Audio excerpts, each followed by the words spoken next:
जी सुरुवात आहे ती झालेली आहे 2019 पासून. खरं सांगायचं झालं तर 1 वर्ष त्याच्या अगोदरपासून म्हणजे 2018 पासून पण म्हणाले काही हरकत नाही. तर आमची सुरुवात झाली होती TikTokपासनं आणि त्याच्या अगोदर म्हणजे एका फिल्मच्या माध्यमातून जे थोडा डब्यात पडलाय त्याबद्दल मी काही बोलणार नाही. तिथनं माझा खरा जीवन प्रवास सुरू होता. पण TikTokपासून मी खरं तर लोकांच्या नजरेसमोर आलेली. आणि पुन्हा त्यानंतरनं TikTok बंद पडलं.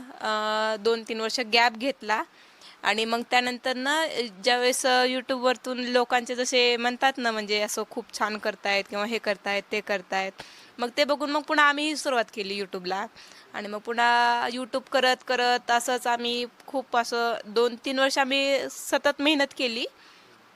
पण आम्हाला स्टार्टिंगला काही यश वगैरे काही लाभलं नाही. म्हणजे असं सांगायचं झालं तर 2,000-3,000 सबस्क्रायबरवरती आम्ही सतत काम करत होतो. त्यावेळेस आमच्याकडे कॅमेराही नव्हता. Oppoचा A5 काहीतरी सरांकडे कॅमेरा होता.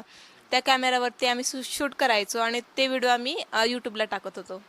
आणि अशी सुरुवात झालेली. पुन्हा त्याच्यावर पुन्हा Mark II कॅमेरा घेतला सरांनी. त्याच्या मी ज्यावेळेस फर्स्ट इयरला होते त्यावेळेसपासून. हां. म्हणजे असं झालं होतं, की आमच्या शाळेमध्ये म्हणजे कॉलेजमध्ये असताना एक ऑडिशनचं होतं.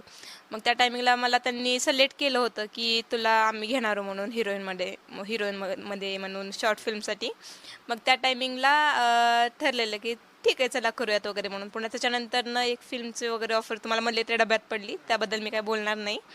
तर तशी आमची सुरुवात झालेली आणि त्या टायमिंगला सगळ्यात मेन गोष्ट म्हणजे ना, माझ्या घरच्यांनी खूप मला सपोर्ट केलेला आणि त्यातल्या त्यात माझ्या पप्पांनी. हं.